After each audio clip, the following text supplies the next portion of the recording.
All right, everyone. Thanks for tuning into another Stukent Expert session.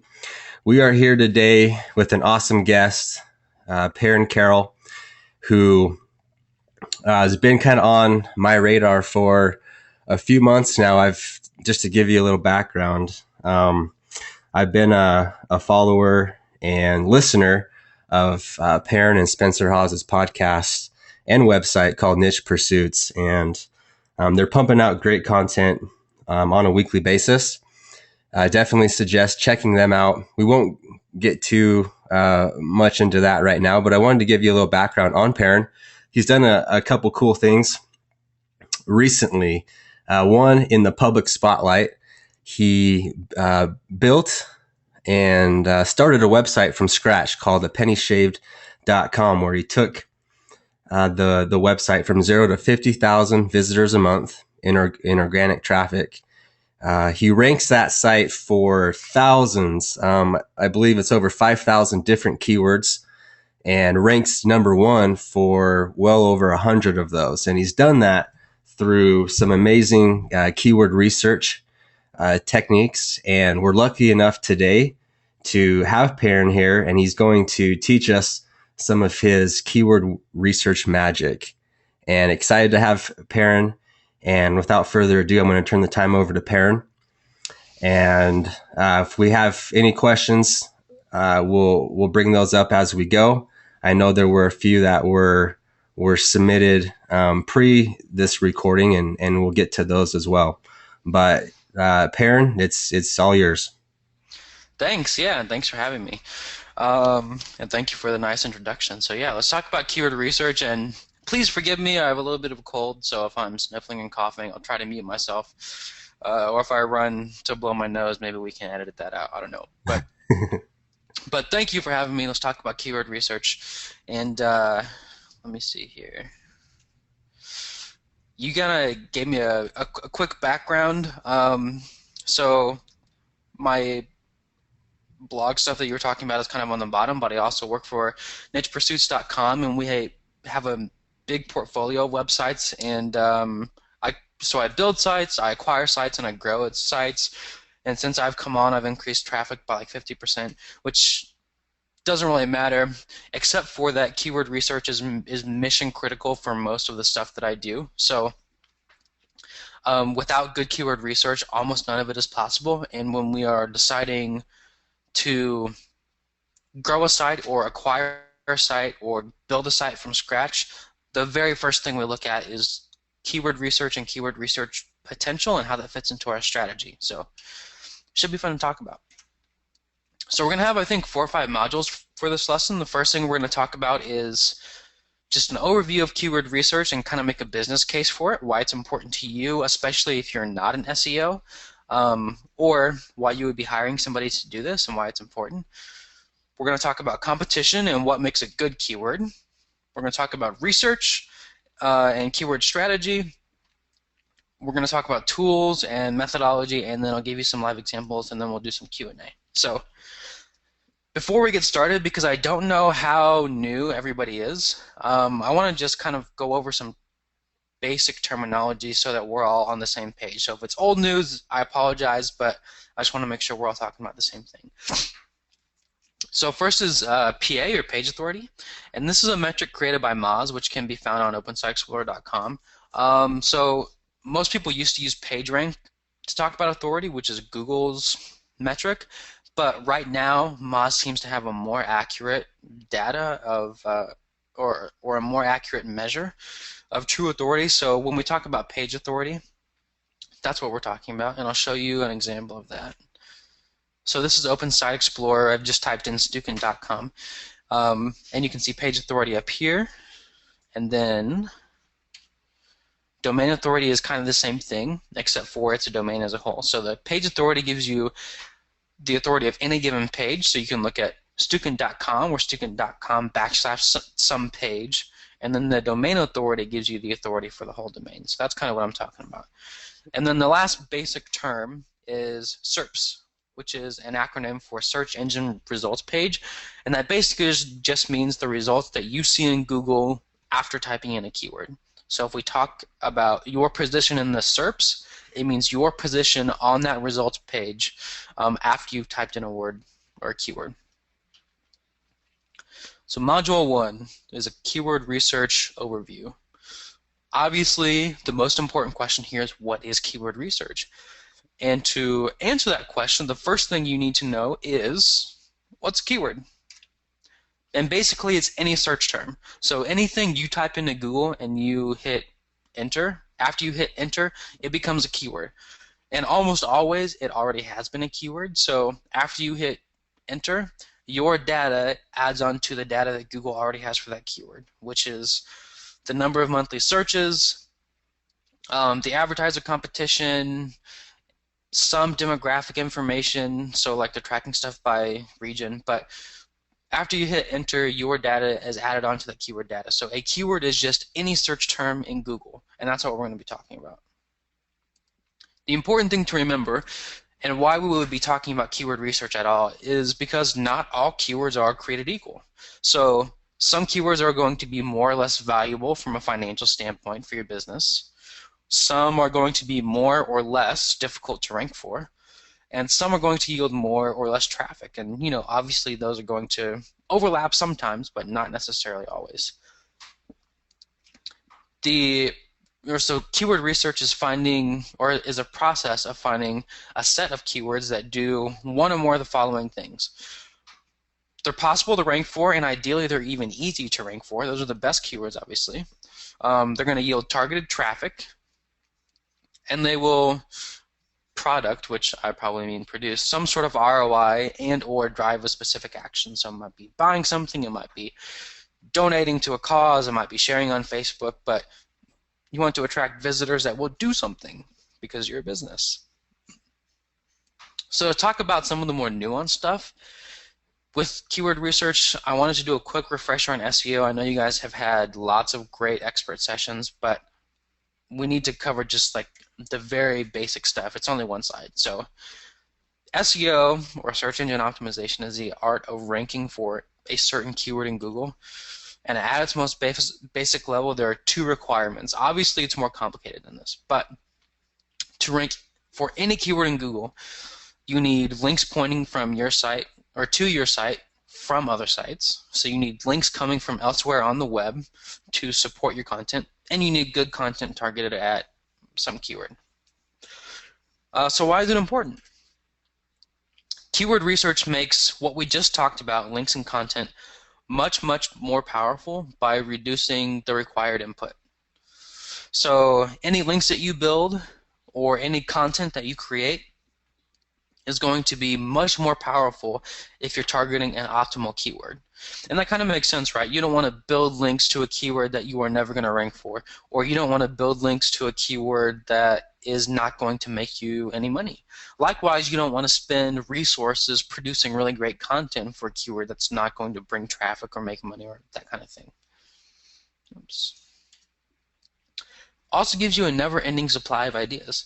So for pennyshave.com, just to use myself as an example, I didn't know a thing about shaving, and I certainly didn't know a thing about shaving as a hobby. Almost all of my ideas for that blog came from keyword research. So when you end up doing keyword research, it's sort of a way of brainstorming, and you'll come up with lots of ideas that you may not have otherwise come up with. And it also puts a finger on the pulse of your competitors. So a lot of people think of keyword research as just picking a keyword and trying to rank for it.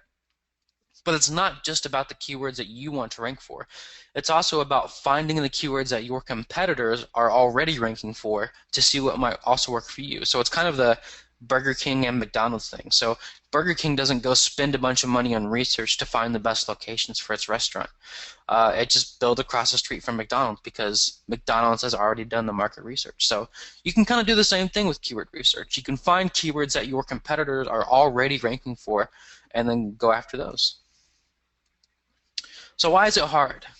Keyword research is definitely hard, and a lot of people do it wrong. One of the reasons is because almost nobody understands keyword research. I really haven't even figured out why, except that there's just not a lot of good information on it. but hardly anybody understands keyword research. As a litmus test, most people will use the Google AdWords keywords tool to do keyword research, which is the worst tool to use. So if anybody points you to that, you can kind of tell that they may not know what they're doing. But very few people understand it. We also just don't know enough about Google, and we probably never will. Google keeps their algorithm very closely guarded, and there are just some things that we will never know about it. And it's also why some keywords, or maybe two keywords that have the same data, will perform very differently, because there are just things that we don't know about how Google works. And it makes keyword research hard. It's also very subjective. So there are obviously lots of tools to pull data for any number of keywords, but interpreting the data will always be up to you. So there's some sort of judgment call for every keyword that you look at. And any process that has built-in subjectivity is going to be much harder than just plugging a number into a formula. So it's a subjective process. And lastly, there's a learning curve. So it does take time to learn, and more importantly, keyword research, or the best keyword researchers, are the people who kind of develop an instinct for what might make a good keyword. So even as you're looking at the data, there's sort of a sixth sense about what's going to be a profitable keyword and what's not going to be a profitable keyword. And that's definitely part of the learning curve, and it sort of adds to the time that has to be put in to learn this stuff. The good news is that it's not rocket surgery. You know, once you do learn it, it's relatively easy. But there definitely is a learning curve, and anything with a learning curve is going to be harder because it takes more time. So I think the first thing you have to do when you really start doing keyword research is to know what you're looking at in the SERPs as far as competition, and what a good keyword looks like. So that's what we're going to talk about here. To analyze your competition, I wanted to address who your competition really is, because I find that this is the biggest misconception in keyword research, especially for new guys. So let's talk about who your competition is not. It is not every website on the web. It's not even necessarily your business competitors, unless they're showing up in the SERPs. And it's not every search result for a keyword. So if you type in any result to Google, you'll see that there are, a million whatever websites in the search results for that keyword. Those are not your competition. Your only competition is the top 10 results for any given keyword. Why? Because if you can beat number 10, you can be on the first page of Google. So in some ways, that's really reassuring, right? You don't have to worry about a million websites. You don't have to worry about even 1,000 websites or 100 websites. All you have to worry about are the top 10 websites and whether or not you can beat that last guy. Or if you really want to be number one, you have to worry about whether or not you can beat the first guy. So this definitely helps and sort of eases the burden as you're looking through a bunch of keywords, but your competition is only those 10 results. So what makes a good keyword? Has a keyword competitiveness under 35, and that is a metric from one of the tools that I use, and I'll show you that later on. But it's generally a measure of the overall competitiveness, and this is not some magic number. This is a number that I use based on my resources. So I have certain capabilities and resources that I can build sites with and build pages and content and link build with, and this is the number that I found is kind of good for me. If you have fewer resources, then you might look for a less competitive keyword, or if you're working for a company and you have a really authoritative site already, you might have more leeway and you can look for more competitive keywords. But I like to look for keywords under 35, and the basic idea here, or the takeaway, is that you should probably have some sort of threshold. So that you can filter as a first filter, that you want to look at keywords only under this competitiveness level. There's a good balance between search volume and competitiveness. And notice that I didn't say high volume, because that came up in the questions too, and I think a lot of people have that misconception that you want to look for a keyword that gets tons of research, or not research, but tons of searches per month, and that may not be valuable. And the reason is most high volume keywords are super competitive.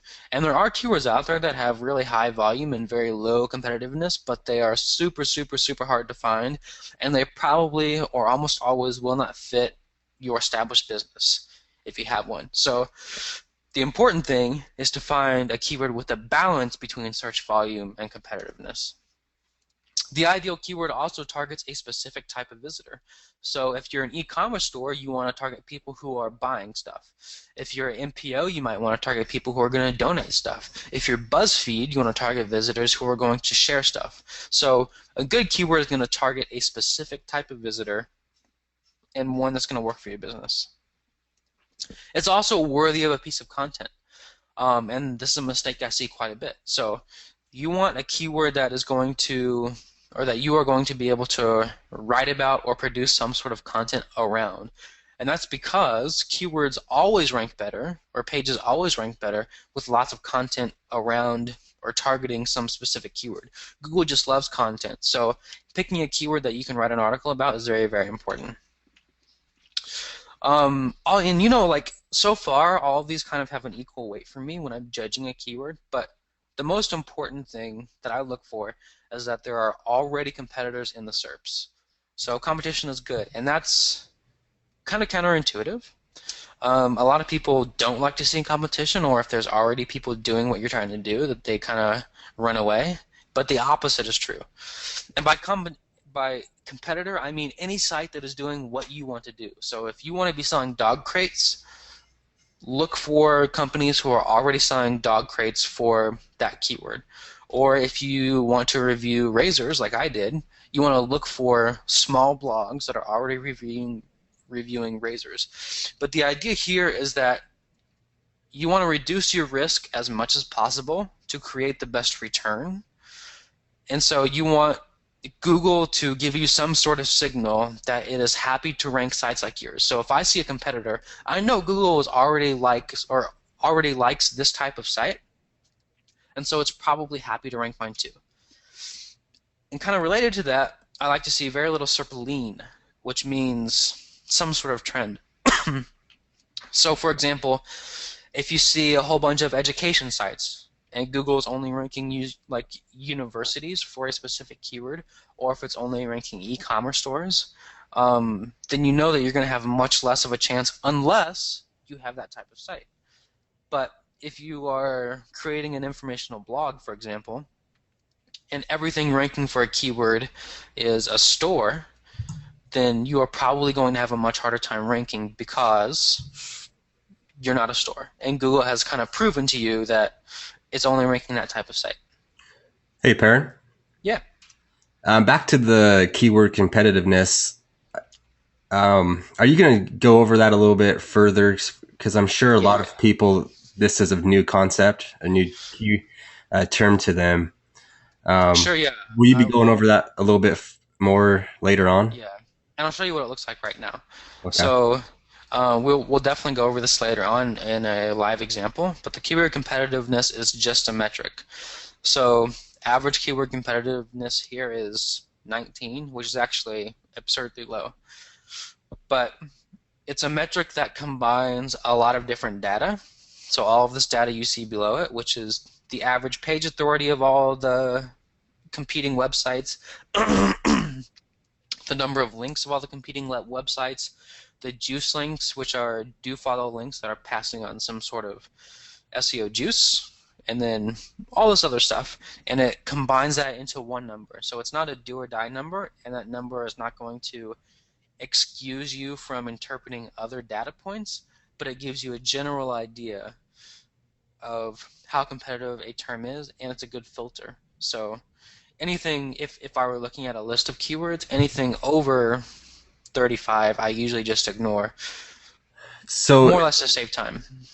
so is there a way to kind of replicate this number other than, besides going out and retrieving all of this data on your own, one step at a time? Or is this the only place where we're going to see the keyword competitive score all bundled up into one number? So Longtail Pro is the only tool that does it. Okay. But there are ways to sort of rough it in yourself if you don't want to spend money on a tool, or if you have a different tool, or if your boss is buying one specific tool. There are um, ways to kind of rough it in. So I'll show you. And you can see the example we're using here today, that'll be in our live examples, is hunting rifles. And I'm only doing that because you can't buy those online, so I don't imagine there's going to be like a feeding frenzy for that keyword or anything. It, Um, do you want to go over this later on when you get to the live? The no, live. this is a good question. Is this This is a a good good time question. to touch on this? Okay. Yeah, so if you want to judge the competitiveness of any given keyword, it's going to take much more time because you will have to do it without a tool. Or if you're doing it without a tool, it's going to take more time because you're not going to have the benefit of automated calculations and brainstorming and stuff. But you can certainly do it. And if you're just starting and have a very low budget, it's not like you can't do it.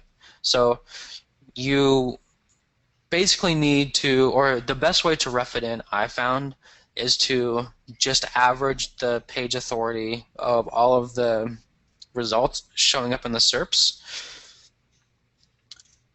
You can do that by installing an extension called Mozbar, which is a free extension, and it just requires you to have an account on Moz, which is Open Site Explorer, which is this thing. So this online tool, which is totally free, and this extension are the same thing, and they cost no money at all.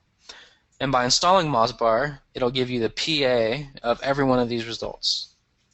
So that's what PA 50, PA 37, PA 36, PA 1, which basically means that there's not enough data, PA 45, PA 30. And at the very least, you can average all of those numbers and come up with a much rougher general competitiveness. It's not going to be as good as keyword competitiveness because that takes into account all of these data points, but it's still a pretty good. It'll still give you a pretty good idea. So for Cool. this one, the average PA is probably something like 37 or 38, which is fairly competitive. It's not something that I would be comfortable going for if I was just building a new site. If you're Cabela, it might look like a good keyword to you. Mm-hmm. Does that kind of make sense? And does that answer the question? Yeah, that's a perfect explanation. Thanks. Awesome. Cool. Yeah. All right. So that's kind of what makes a good keyword. We can look at that for a couple seconds again, or you can pause the video. Here's what I like to see from my competitors in the SERPs. I like to see PAs below 35. I like to see fewer than 10 juice links. I like to see very few exact match titles, because exact match titles, while it used to be a really technical thing that Google would reward you for, it doesn't matter as much now, but it gives you a good idea about which pages are specifically targeting that keyword in an SEO sense. I like to see few root domains, because if you see a root domain, which is, just basically the website without a backslash and then stuff following after it, which is, the home page. If you see a root domain, it means that that page is focusing all of its energy into the home page of its website for that term, which is a signal that it's going to be a stronger competitor most of the time. I also like to see relatively young pages. If I see young pages ranking for a keyword, I know that Google is happy to rank those young pages. That doesn't matter as much as the others, but it's definitely a good sign. And I'll kind of show you what those look like in Longtail Pro. So this is a really low competition keyword. There are very few, let's see, 1, 2, 3, very few pages with a page authority over 35. There are no pages with more than 10 juice page links. So there are no pages with more than 10 links passing on SEO power or SEO authority. There are a bunch of old sites, but if everything else looks good, that doesn't matter to me as much.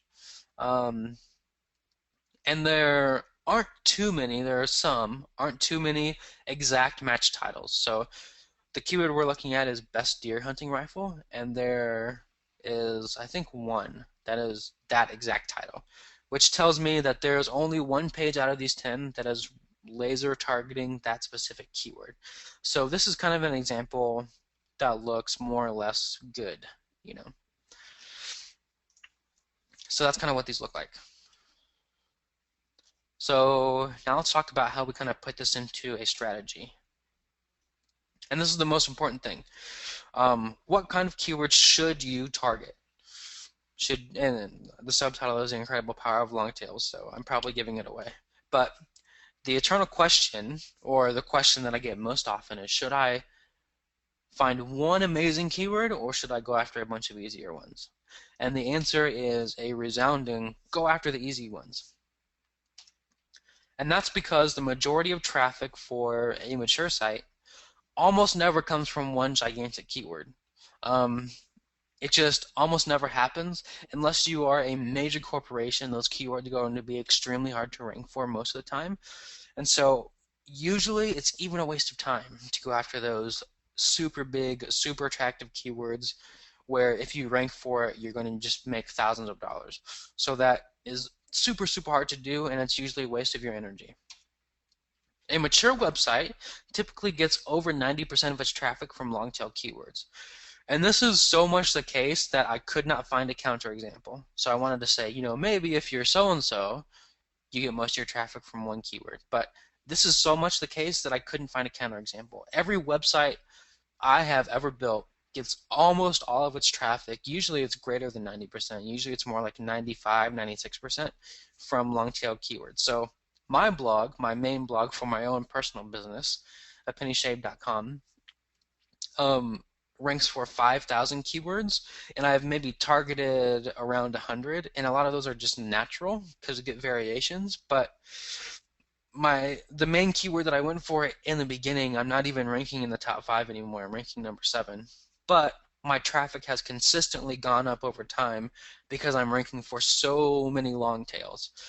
So if you're thinking about a strategy,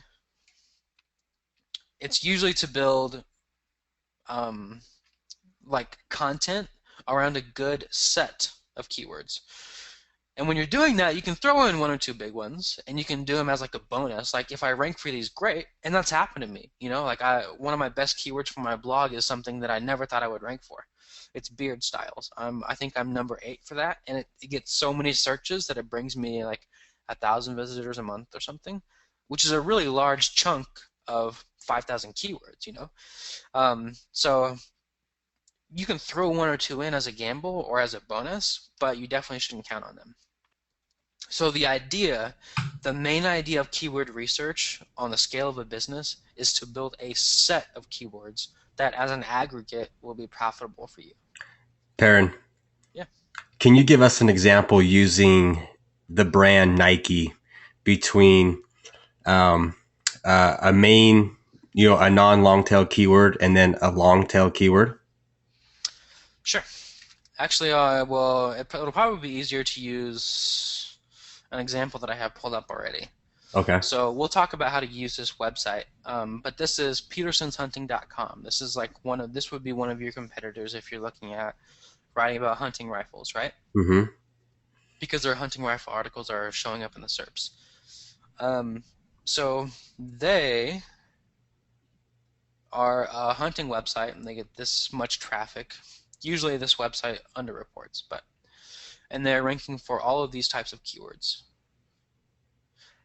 A big keyword is going to be something like this, 22-250, and I imagine that's like some model of a hunting rifle or some model of a hunting bow or something.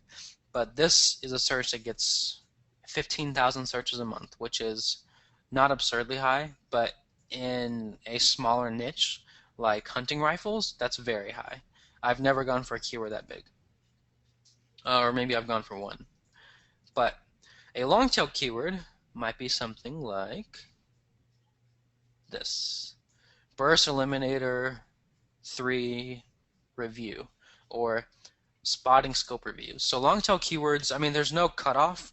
And some shorter keywords are easy to rank for, and likewise some long tail keywords are very difficult to rank for. But usually they're more than 3 words long, and they have some sort of modifier in them, and we'll talk about modifiers. But here the modifier would be reviews. And what that does is it sort of filters out the types of visitors that are going to be looking for it. It's going to filter out visitors who are looking to buy it or like buy it right now. It's different than spotting scope for sale or something. Hmm. So it's usually narrowing it down. It has less traffic and it's a longer phrase type keyword. So a lot of these will be stuff like how to shoot a hunting bow or how to get rid of a wasp in a house, which is something I was Googling yesterday, right? But there's not going to be tons of searches per month, but it's longer, it's more unique, which usually means the competition is lower. Something like crossbow or just plain hunting rifle is going to be more general, so you're going to lose some user intent if you do go for it. Um, and it gets so many searches that there's just much more competition. So the main indicator is probably going to be traffic. And this is a traffic column for this particular tool. Usually under 1,000, and you're looking at a fairly long tail keyword. So when I am building a content strategy and I'm looking for long tail keywords, I'm usually looking between 200 and 1,000 searches per month. That's a fairly long tail, low to medium search volume keyword, but that all depends on your business. Does that make sense? Yeah, it does. Thank you. Cool. Sure. So, after all my preaching about long tail keywords, I do recommend finding a primary target. So that might not be a huge keyword, but you can certainly find like one great keyword. And in my case, I even built a site around it. So for a penny shave, my keyword was best safety razor. Now it seems like a long tail keyword, but it was getting like I think it gets 2,400 searches a month or something, which for my purposes as an individual blogger, starting a site from scratch, that was a fairly big keyword to rank for. If I did rank for it, I would be making a little bit of money. If you're a business, obviously those numbers are going to go up. But finding a primary target and building really great content around it and pointing links at that one piece of content can be really profitable. So the benefit is that while it takes longer to find those keywords, the reward is that you're going to get more traffic quickly because you're focusing your efforts on a fairly profitable keyword. So if you can do one or two of these, or if you can find one or two of these and focus on boosting those manually and kind of letting else rank naturally, that's usually a pretty good strategy. So what do these keywords look like? There's more volume, they're not necessarily high volume. I usually stay away from super high volume keywords, but there's more volume. So anything for me under 10,000 and between 2,000, those are really good primary targets for me. There's still low competition and they're very targeted. So obviously these are harder to find. It's really hard to find or keywords with that search volume that are still low competition. But the idea is to put some energy up front into finding one or two of those because you can get a little bit of success early. Um, and that's just some encouragement, I guess. It's possible, and and really, it's my first step. If I'm building a new site, I will find a primary target first, something that I really want to rank for. That's still possible, low competition, very targeted. And then I will build a set of secondary keywords around it. Using modifiers is part of your strategy. So modifiers are super important and they're often overlooked in keyword research. So modifiers in the example that we were looking at earlier would be something like review or whatever.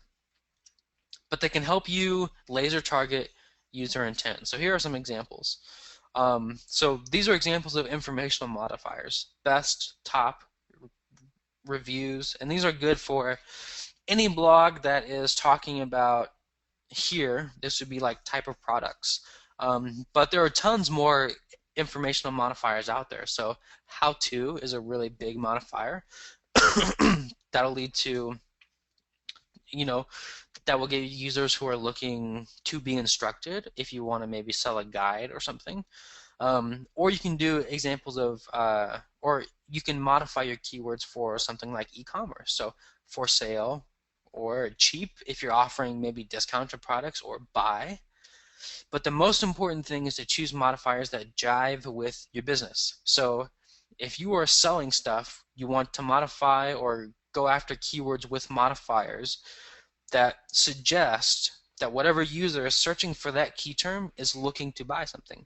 For me, I make informational blogs. So I use informational modifier, and I almost always build blogs around products and product reviews. So I look for modifiers like best or top or reviews. But you can do a bunch of other stuff. We're creating a massive authority site that is informational and sort of tells you how to do stuff. So almost all of our keywords have a how-to modifier.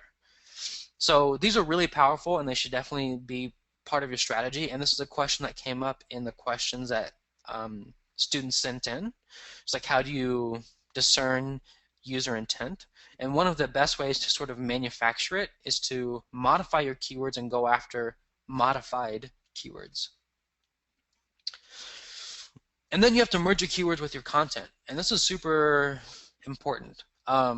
So a lot of people think that you can just throw a bunch of pages up and, make your keyword your title, and that's it. You might have an image or an infographic or information about your business or a picture of your product. But that is a far from optimal strategy. So your keyword strategy and your content strategy should be nearly inseparable from each other. Even if they don't directly drive each other, they should certainly inform each other. That's not to say that your keywords have to be the main driving force be behind your content, but they should really be talking to each other. I told you in my blog, all of my content ideas come from keyword research. So here are some different types of strategies, and that's the one I was just talking about.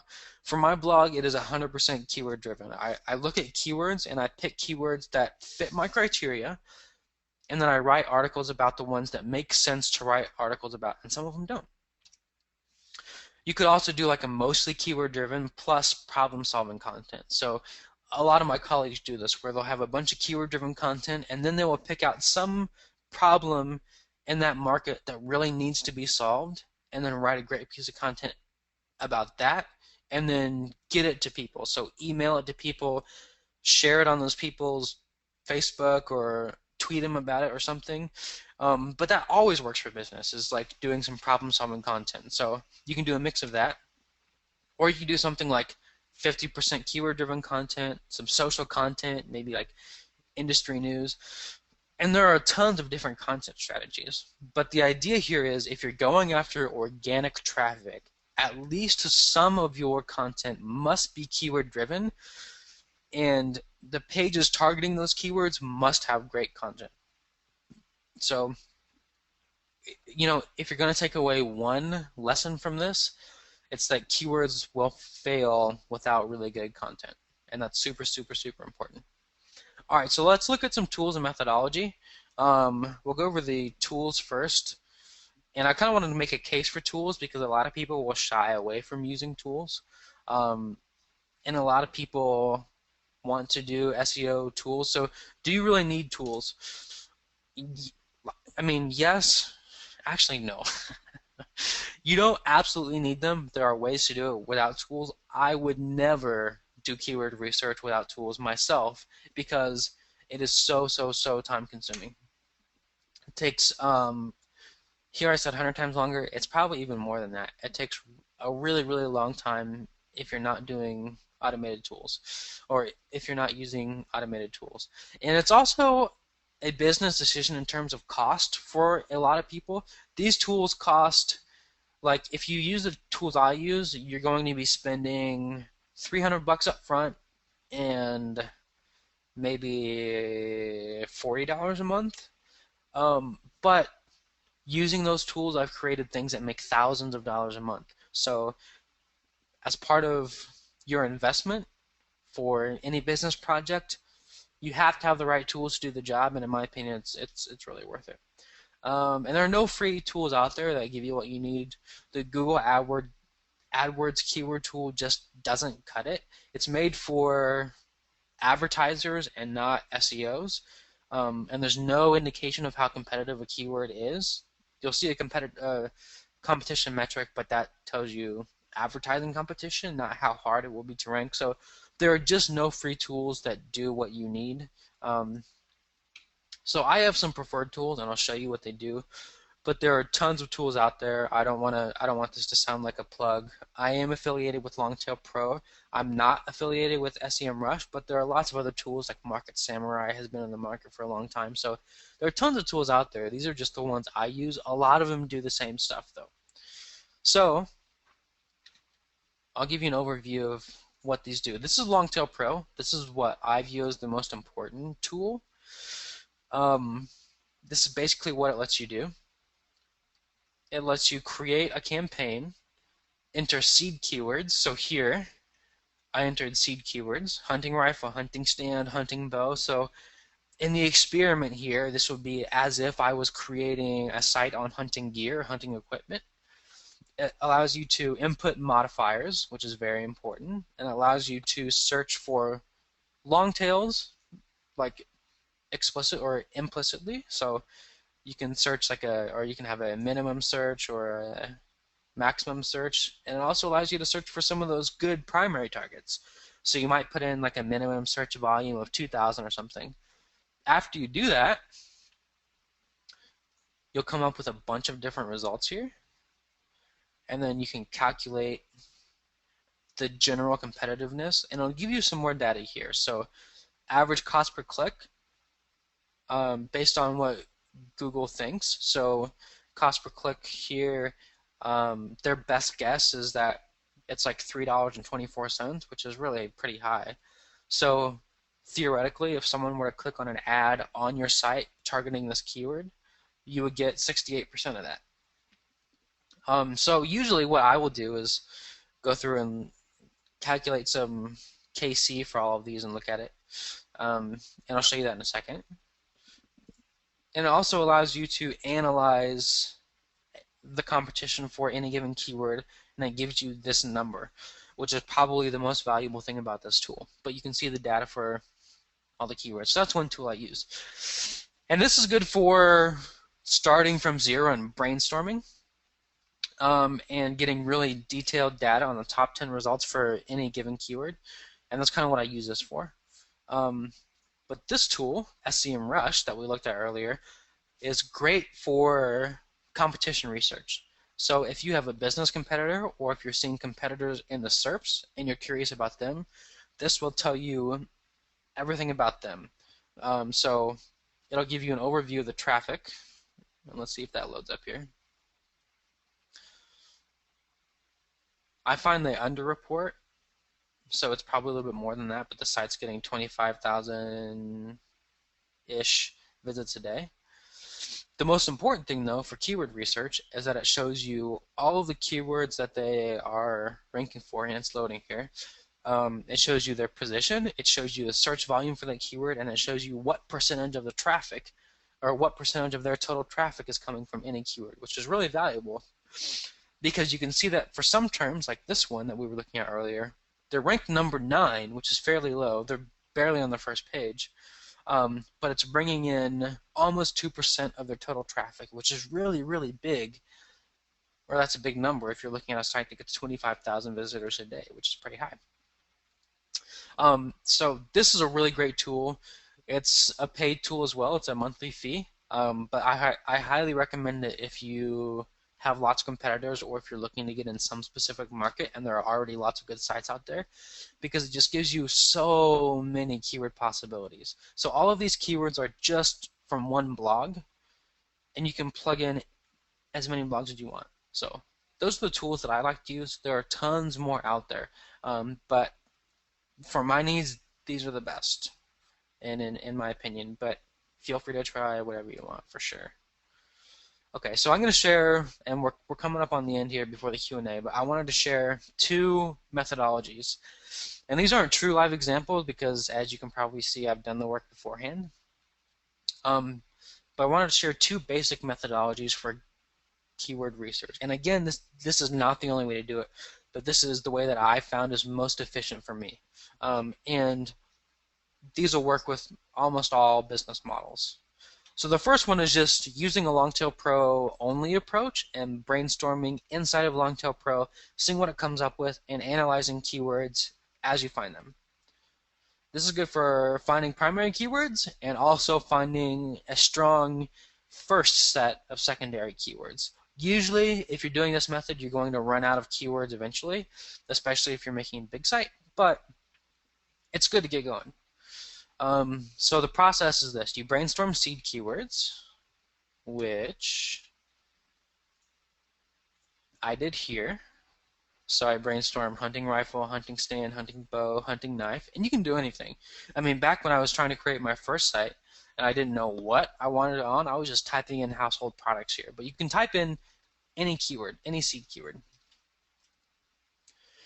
Then you scout out some good ones using the KC metric as a rough estimate, which is here. And these are really low. You'll probably see really high ones. But here you'll be looking for that threshold. So for me, it's anything under 35 is worth looking at for me. Then for any keywords that look promising, you'll do a detailed analysis, which is going in here and looking at all of those criteria that we outlined before. So are there any root domains, the exact match titles, what their authority is, how many links they have, how old they are, and all of those different metrics that may or may not make this a good keyword to go after. Then you export and organize, which is a tool in here, down here, and it basically just lets you take all these keywords and put them into a spreadsheet, which you of course need. So that's a really quick overview. There's a lot more information on Longtail Pro, especially on our website, nichepursuits.com, if you wanted to go check it out. But that's a rough method to use. But it's good for finding great keywords in a good set, of 15 or 20 or 100 secondary keywords that you can go after. And that's tons of content, Building a 100-page website takes a long time, probably a year. So using Longtail Pro only for most markets, you can generate tons of keywords and tons of content for your site. Methodology 2 is Longtail Pro plus SEMrush. And this is good for competitor research, of course, high volume research. So if you need lots and lots and lots of keywords, this is probably the way to go. And also for finding stuff that you would never find otherwise. So if you're researching a competitor, they might be ranking for a huge number of keywords that you just don't know about. It might be specific model numbers for products or whatever, but it's just things that you didn't know, and you'll kind of find those along the way. So the process here is to find several blogs or sites similar to yours. So these are your competitors in the SERPs and your business competitors. So here, I just typed in hunting rifle reviews and kind of looked at some of these to see what was a good target to research. Some of them are just too big, right? Field and Stream is going to be ranking for keywords that I'm not going to be able to rank for. Same with gunsandammo.com. I picked this one even though it's actually pretty big, and ideally you would find blogs more around the size that you plan on building. But for the sake of the example, I just went with this one. Then you plug it into SEMrush and look at all of their positions, which is here. And there are pages, and for most blogs that are kind of medium to large size, there are pages and pages and pages of these. So you look at all of the keywords, you see if there's some good ones, some good long tail keywords, something that fits in your blog. So this website is large enough that it's probably good for lots of different types of sites from a research standpoint. You can find information on weapons, or you can find information on like deer recipes, So, but the idea is to pick a blog that will be ranking for similar keywords as you, or will be targeting similar keywords as you.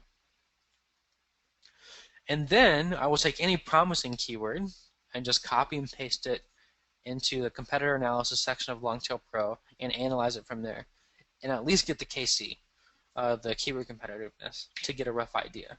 If you're doing volume research, you may not need to do a detailed analysis of each one, and you can just take anything under a competitiveness or under your competitiveness threshold. But that's the idea. So those are only two methodologies. They're really, really, really effective. They are all I ever need. Usually when I use both of those combined, I get way more keywords than I can ever use for content. But so there are lots of more, or there are lots of methodologies out there. Those are two really great ones, though. So, Trevor, before I go on, do you have any questions? Can you think of any before I kind of tackle the questions that some of the students sent in? Yeah, I know I have at least one question for you. Yeah. So, without getting, I mean, this is a conversation for another day on link building. But once you rank, let's say you find your keyword, you write some content, you get a few backlinks, and you find yourself, sitting somewhere in the top 10. What what are some processes or what are some things that you suggest doing to maintain at least you know the low the 10 spot or a spot in the top 10? Yeah, so there are a couple things you can do, and they're going to be going back to the very first slide, um, which is content and links. So if you want to maintain your spot, sometimes you don't have to do anything, and sometimes you'll stay there for a very long time. But if you want to actively maintain your spot, or if you want to kind of slowly climb, you can just add more content or add more links. And I'll give you an example of my own site. So this is at pennyshave.com. And one of my best articles is Cool Beard Styles Guide. And it's kind of a cool example because this is a keyword that, this is a long tail keyword, cool beard styles, that I went after. Um, that I think gets 800 searches a month. And I ended up ranking for beard styles because this content was so good, which is a 20,000 search term. And I think I'm ranking number 8. But this is by far my most visited article. This brings the most traffic in for me. So I have beard styles and some recommended products and things like that. But I will usually add on to this article like once a month. So I will just pay a writer to add 3 or 4 paragraphs and one new beard style a month. And now I have almost 3,000 words on this article, maybe 2,500 words, and I'm just kind of slowly adding to it because Google gives you points for updating content. So if you have something that's already ranking, adding content does a couple different things. It just gives you more content, like raw words, and that's a major quality signal to Google, but it also makes it fresh. So if Google thinks that you're updating your content regularly, it's a much more valuable web page than something that's been sitting there for 3 years that's on somebody else's site. So that's one strategy. And this one, by the way, ranks for beard styles, which is a 20,000 search term with no external links. The only links this gets is from internal web pages. So it's kind of a testament to that content strategy. Um, Is there the a other, is there a word count that you usually fall back on by default as far as getting, I guess, the initial piece of content on the page? yeah, that's a really great question. So um, if you want to rank in the top 10 for any given keyword, most of the time for most businesses with most websites, and there are always exceptions, but for most people, that's going to be at least 1,000 words of content, and that might sound like a lot, but it's really truly not. Um, let's see. I think Best Straight Razors, which I'm ranking number 1 for, has 1,000 words. I'll show you what 1,000 words looks like. Oops. So it's not a ton, Hmm. but 1,000 words is the bare minimum for me. Because Google favors longer content, a lot of my sites now are doing much longer articles. So 2, 3, 4,000 words. Now that's also a resource question. So if you want to target a bunch of different keywords and the keywords only have a certain value, you may not want to spend the money and time to write a 4,000 word article if it's only going to bring you 100 visitors a month. That's just not worth it, right? Mm-hmm. But if you have a primary target, for example, writing a 4,000 word article could be super valuable because you know that's going to make you some money. So content is one of the variables that you have to consider and make a judgment call on how important that keyword is to your business. So for cool beard styles, it's my most profitable, or it's not my most profitable article, but it's my highest traffic article. So this one always gets new content, you know. My homepage article, which is best electric shaver, I think it's a 14,000 search term. So it's one of the big ones that I'm just gambling on. And I'm on the first page. I'm not ranking super high. But this one got 2,000 words. This is quite a bit. And it got a big fat table, which is a good quality signal, right? Mm-hmm. So more content is always better. But like with any decision in business, it also you have to take into account whether or not the investment for a super long article is worth the return you're going to get for that keyword. Does that make sense? Yeah, it does. But the days of writing a 300 word article, which used to work in like 2011, are gone. You really need to write some great content. And sometimes great content doesn't necessarily have to have lots of words. If it's like highly shareable and obviously very popular to Google, if it's getting tons and tons and tons of links, an infographic might work or a video might work. So there are other ways to do it, but at the most basic level of SEO, words are what Google likes to look at. And it's also a way to tell Google what the page is about, what the page is targeting. So that beard article has a whole bunch of words on this page, and beards are mentioned all the time, types of beards are mentioned all the time, beard products are mentioned. And when Google sees all of that, it builds the semantic relationship between all the content on the page and the target keyword, which strengthens the targeting of that keyword on page. Does that make sense? Mm-hmm. So that's another reason to use good content is to let Google know what the page is about. Um, and you'll see indications of that everywhere on the web. So if you're ever on a page that's about something, but it's showing ads that are different, as long as you're not in a cookied browser anyway, that's usually because Google doesn't know what the page is about yet. So it's a poorly optimized page, and so it's probably not ranking for that keyword either. Okay. Yeah, awesome. Do you have any more? No, let's jump into a few of the uh, questions that were submitted into us, if that's okay with you. Yeah, that's awesome. Okay, so see if I can read these. My GoToMeeting is kind of blocking some of them. All right. And these shouldn't take too long, so we're almost done. What is the best way to separate search volume into intent? For example, how many of those searching for cat are looking for animals versus the industrial company? So the best way to do it is to manufacture the intent yourself in your keyword research. So I would never, if I was a cat industrial company, I probably wouldn't go for the keyword cat. Um, I would instead go for keywords like cat bulldozers, cat construction, cat earth movers, or whatever they are building, and use those types of keywords to build my brand instead of just going for cat. A good way to measure this is to type in that keyword and to see what types of sites are ranking. So if you type in cat and you see a bunch of animal sites and you have a bulldozer company, don't go for that keyword because that's a SERP lean. That's a trend in the SERPs. So you see Google is ranking only animal sites for that. You're going to have a hard time ranking a bulldozer site for that term. So that's a way to measure it. Um, but the way to get around it is to manufacture your own intent by doing targeted keyword research and targeting more specific keywords. And like we said, you're not going to target one anyway. Cat, the company, certainly isn't making all of their money by targeting the keyword cat. They're making their money by targeting lots of different keywords. So question 2.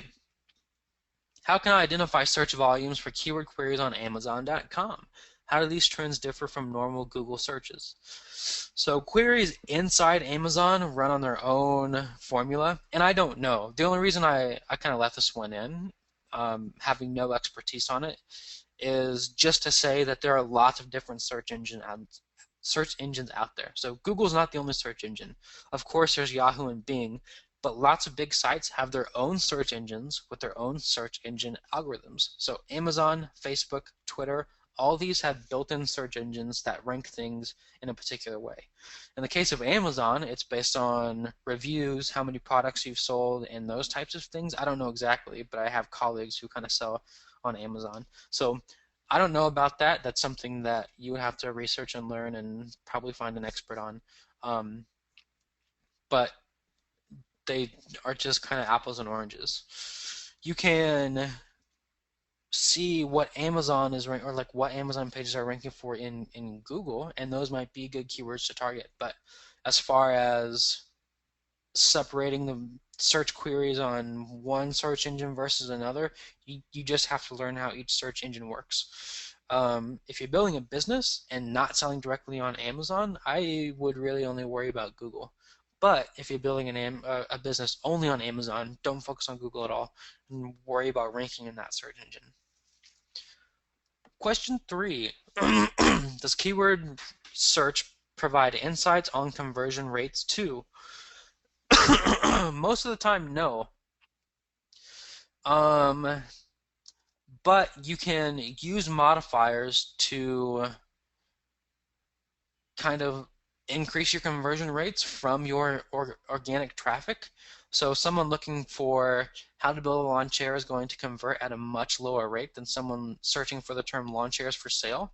So this is also an instance of manufacturing intent to increase or to drive some sort of specific action.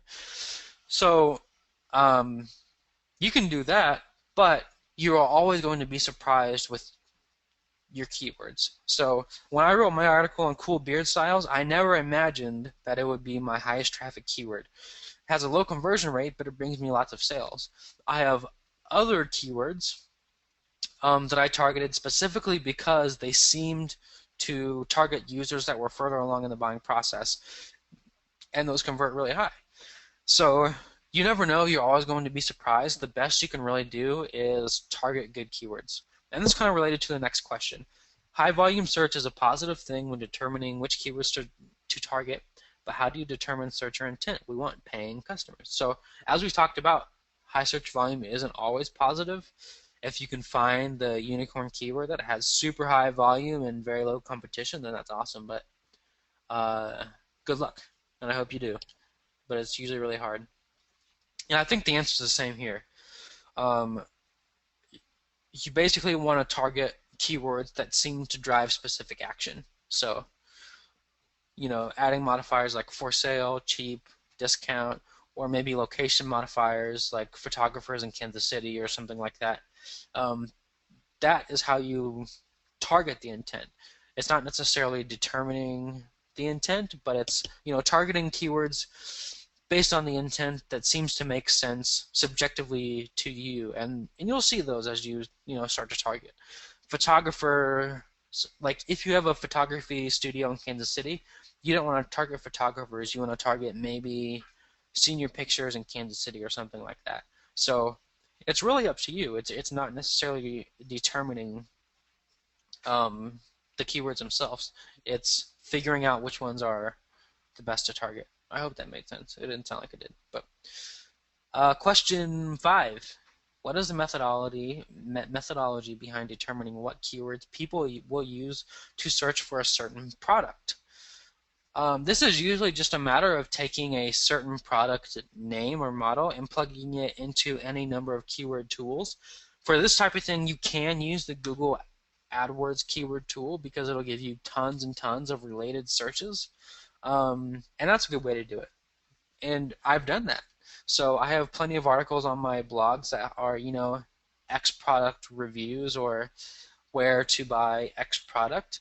And I did, and I found those keywords by just plugging product names into my keyword tools to see what long tail keywords people were using to search for that product. So that's a really good question, and it can be very valuable if you are selling a specific product on your site.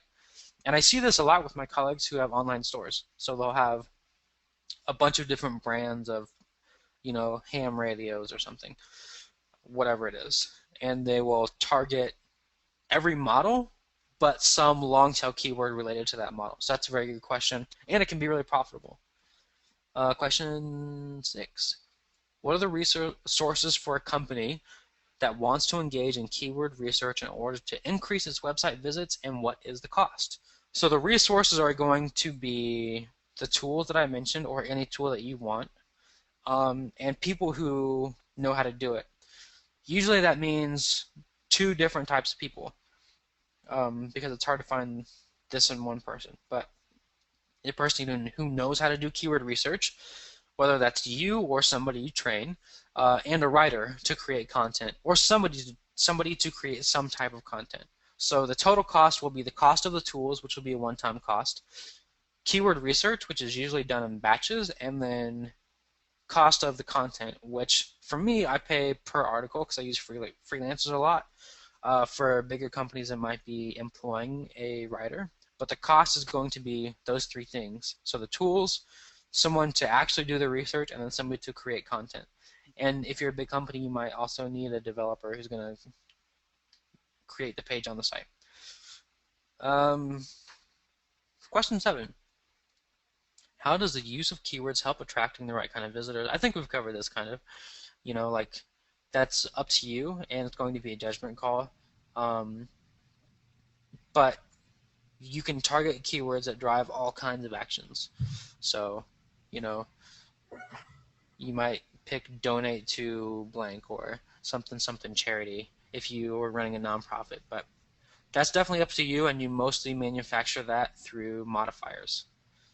And the last question, how do I optimally bring together my product benefits with the keyword rankings, and how my target searches uh, for problem solutions? So for this one, if you have a product that people already use, like if you are basically acting as a retailer, you'll probably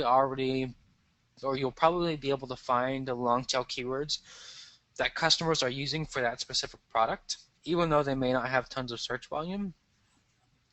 And then you could just write a really long product description with all of the benefits of that product, and you would have a good chance of ranking for that keyword given you're executing well on everything else. If you have a new product, it's going to be a little bit tricky. But the upside of that is you're going to have very little competition if you're creating a brand new product. So you won't have to try nearly as hard to rank for that term because you're probably going to be the only person trying, and you won't even have to worry about it really. As far as problem solutions, I usually separate those in terms of content. So my articles on specific products are going to be different than my problem solution articles, and I usually have both types of content. So, for example, on my shaving site, I have a review of Parker safety razors, which is a specific brand of safety razor, and I also have an article on how to shave your head.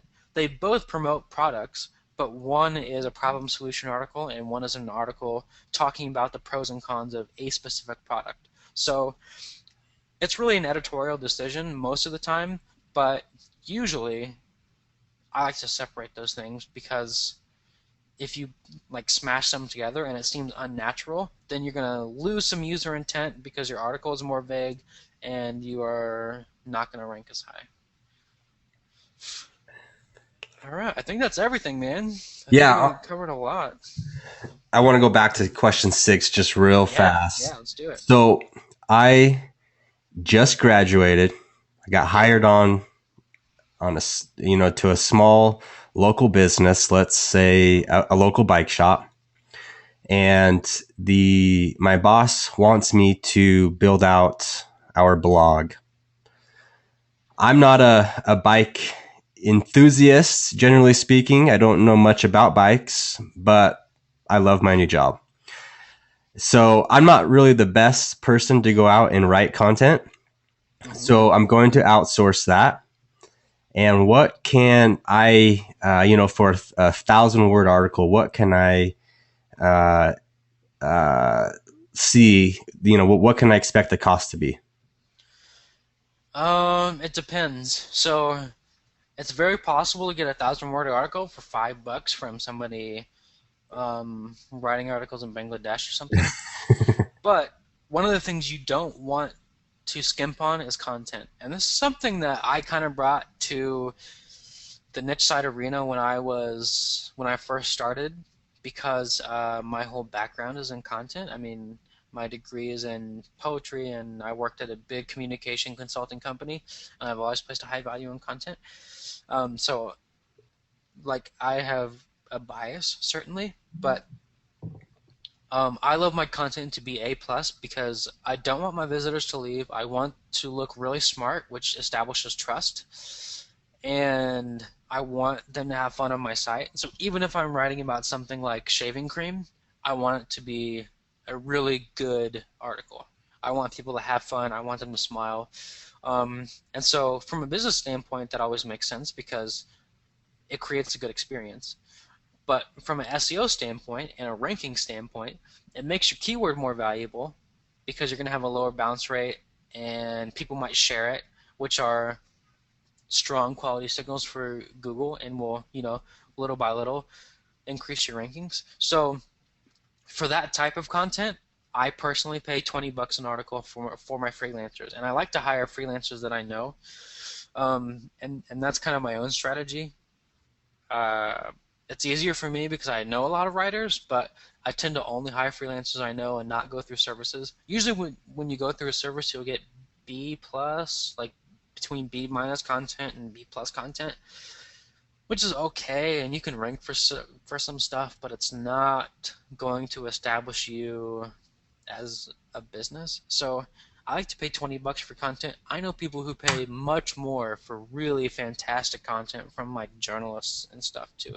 If you look at a site like thewirecutter.com, which does exactly what I'm talking about, I mean, they are a super keyword driven research um, I'm sorry, keyword research driven site. They only write content based on keywords, and it started from as a blog, and now it makes I think $100,000 a month or something.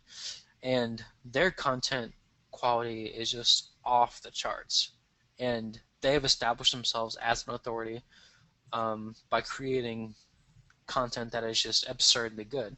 And it's long, and they pay real journalists to create it. So I'm sure they're paying a couple $100 per article. So it really depends on your budget. Um, I'm paying $20. Some big guys are paying a couple $100 per article. Some companies are employing full-time writers at full-time salaries.